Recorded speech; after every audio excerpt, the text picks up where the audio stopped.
Dilakukan di bawah pemerintahan atau kepemimpinan Presiden Prabowo Subianto sangatlah banyak sektornya. Bisa dikatakan semua sektor ini punya program strategisnya masing-masing. Kalau dari kacamata Anda sebagai ekonom, apakah memang ini sudah hal yang tepat untuk dilakukan atau sebenarnya lebih baik kita fokus ke beberapa sektor tapi lebih optimal? Pendapat Ya, Anda, silakan Pak Asma. jadi kita perlu memahami bersama ya, ada sektor-sektor yang kemudian memang membutuhkan insentif dan insentif itu membutuhkan kemudian anggaran. Dan kita memahami bahwa memang ada keterbatasan juga anggaran. Jadi ketika ada keterbatasan anggaran tentu saja ada yang namanya prioritas, Betul. skala prioritas. Betul. Dan saya memahami bahwa pemerintahan memang sangat ingin mendorong pertumbuhan dengan melalui penguatan SDM, ya, penguatan kapasitas sumber daya manusia dengan tadi melakukan MBG, ya, untuk ketahanan pangan. Dan ini sebenarnya reason yang sangat baik, ya. Kalau kita lihat bagaimana inflasi bisa dijaga rendah adalah salah satu kuncinya adalah Indonesia memiliki kekuatan di ketahanan pangan dan yang perlu ditingkatkan nanti ke depannya. Nah, dari sisi apakah kemudian perlu fokus atau dilakukan secara simultan, saya rasa dari berbagai program yang ada oleh pemerintah saat ini yang menjadi program unggulan, perlu dikaitkan juga kepada 3 sektor yang menjadi sektor yang akan menjadi dasar untuk transformasi struktural perekonomian Indonesia. Yang pertama tentu saja adalah bahwa harus memastikan bahwa program-program yang ada tadi kemudian berdampak kepada sektor pertanian, perkebunan dan fisheries. Misalnya apakah MBG kemudian meningkatkan demand bagi sektor pertanian di sini, value chain-nya seperti apa. Kalau kita lihat agriculture di dalam PDB itu menyumbangkan hampir 14% ya, dari perekonomian. Tadi saya katakan bagaimana pertumbuhan yang hanya sekitar 2,2%. Yang kedua adalah bagaimana kemudian program-program tersebut itu harus di-linkage juga dengan industri manufaktur di Indonesia. Kita lihat bagaimana industri manufaktur salah satu yang paling tinggi dan berkontribusi adalah industri makanan dan minuman, Mbak Dina. Dan kita lihat di sini peranannya dalam perekonomian Indonesia sekitar 19%. Tapi pertumbuhannya masih sekitar 4,7% rata-rata dalam 3 tahun terakhir. Jadi memang bagi saya adalah kemudian bagaimana memberikan linkage dari program unggulan tersebut bagi 2 sektor utama di Indonesia ini, karena ini menyumbangkan lebih dari 30% dari PDB Indonesia. Itu tentu saja yang akan bisa meningkatkan pertumbuhan ekonomi Indonesia lebih sustainable, lebih berkelanjutan. Jadi tidak kemudian naik di tahun ini, kemudian melandai di tahun berikutnya, dan tentu saja akan bisa membuat ya ketahanan dari sisi stabilitas di sektor finansial juga. Kenapa? Kalau sektor-sektor tersebut cukup kuat dan bisa diproduksi dari dalam negeri, tentu saja kita akan relatif bisa mengurangi impor dan tekanan terhadap rupiah juga akan relatif melandai. Satu sektor lagi yang juga cukup kuat di Indonesia adalah 13%-an, itu kontribusinya adalah perdagangan besar dan eceran. Jadi kalau digabung 3 sektor tadi dan pemerintah fokus kemudian membuat linkage dari program unggulan tadi ke 3 sektor ini, itu sudah menyumbangkan lebih dari 40% gitu. Dan ini tentu saja akan tetap secara gradual akan meningkatkan pertumbuhan ekonomi Indonesia lebih tinggi lagi. Indonesia saat ini memang membutuhkan pertumbuhan yang bukan hanya rata-rata di 5%. Kenapa? Karena secara relatif negara-negara tetangga kita itu sudah mampu kemudian tumbuh lebih agresif lagi. Dan ini yang menjadi salah satu alasan dasar kenapa investasi asing langsung banyak masuk ke Vietnam misalnya, ke negara-negara yang lain. Karena mereka membaca narasi pertumbuhan yang relatif lebih baik dari negara tersebut.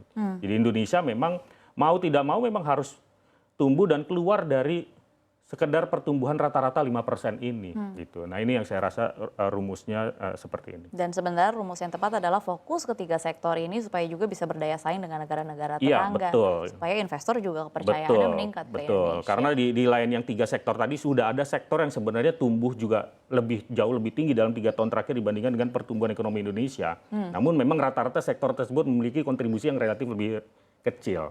Kalau kita fokus di 3 sektor tersebut tadi dan memberikan dan membuat linkage tadi, ini tentu saja akan mendorong pertumbuhan ekonomi Indonesia. Nah, ini akan saya follow up karena kan ini kan pasti tercermin terhadap kebijakan fiskal atau dari sisi fiskal kita begitu. Tadi Anda menyebutkan dalam bahasa Anda prioritas yang tercermin sekali dalam APBN. Kalau dari Anda sendiri melihat apakah memang APBN ini masih mencerminkan prioritas yang tepat untuk menuju ke pertumbuhan di level 8%?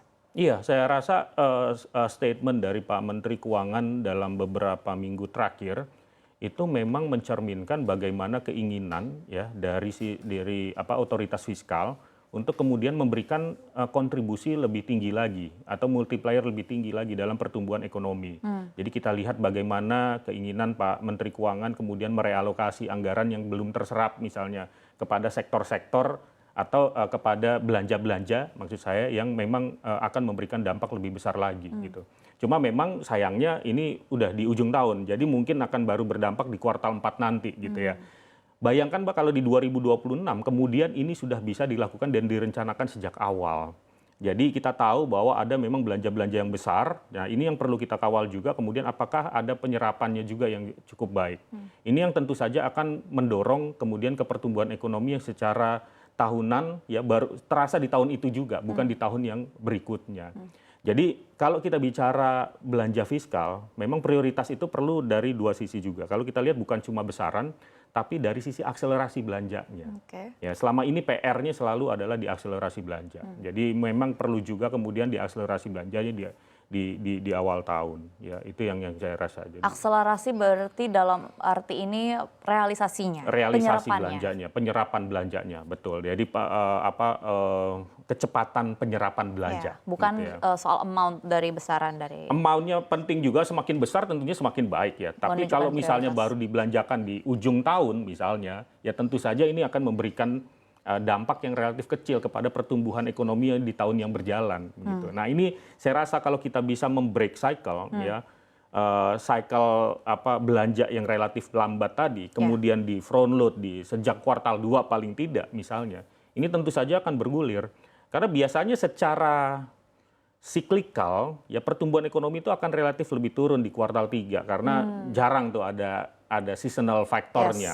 Ada faktor-faktor seasonal ya. Jadi katalisnya itu baru ada di kuartal 4 karena ada libur Nataru. Betul. Kecuali di kuartal 3 ada Ramadan misalnya. Kuartal 2, kuartal 1 biasanya masih ada lah yang kemudian sentimen positifnya yang bisa mendorong pertumbuhan. Nah, kalau ini bisa kita lakukan, otoritas fiskal bisa lakukan, saya rasa dampak pertumbuhannya akan relatif merata di tahun berjalan gitu ya. Dan fokus ini udah terasa sih sebenarnya di otoritas fiskal juga terutama kepada sektor untuk didorong tadi. Oke, baik. Dan yang paling penting adalah yaitu akselerasi dan juga penyerapannya dan juga realisasinya juga yang sangat penting. Oke, kita sudah banyak bicara berkaitan dengan fiskal, selanjutnya kita akan masuk ke moneter. Perspektif Anda selama setahun terakhir dari kebijakan moneter seperti apa? Silakan Pak Asmo. Ya kalau kebijakan moneter kan memang sudah inline juga dengan apa yang sudah istilahnya goes hand in hand ya dengan apa yang kemudian direncanakan oleh pemerintah juga. Kita sudah lihat bagaimana expansionary fiscal policy, kebijakan fiskal yang ekspansif itu kemudian ditemani juga adanya expansionary monetary policies. Tapi tentu saja umbrella-nya tetap sama. Umbrella-nya adalah prudent policies. Jadi kebijakan fiskal yang prudent ditemani juga dengan kebijakan moneter yang prudent. Jadi dalam kaitannya bagaimana Bank Indonesia mendorong likuiditas, itu juga dilakukan dengan menyeimbangkan bagaimana appetite investor masuk ke Indonesia. Tantangan volatilitas yang besar yang berpengaruh kepada nilai tukar, ya kepada akhirnya nanti domestic inflation. Nah itu tetap dijaga menjadi faktor utama bagi Bank Indonesia. Jadi hal-hal yang seperti ini saya rasa akan sangat baik mendorong dan Bank Indonesia sudah melakukan itu. Langkah kebijakan kemarin yang sangat baik juga dari Bank Indonesia di RDG terakhir adalah memberikan insentif bagi bank yang misalnya kemudian bisa menurunkan cost of fund, misalnya kemudian ada insentif di GWM-nya misalnya. Nah ini tentu saja akan memberikan impact yang positif juga bagi perbankan untuk menurunkan suku bunga, ya terutama ujungnya adalah di suku bunga pinjaman nanti gitu. Jadi saya rasa kalau dari kebijakan moneter, saya nggak khawatir bahwa policies-nya tetap prudent dan juga kemudian tetap inline ya dengan arah kemudian untuk mendorong pertumbuhan lebih tinggi lagi gitu.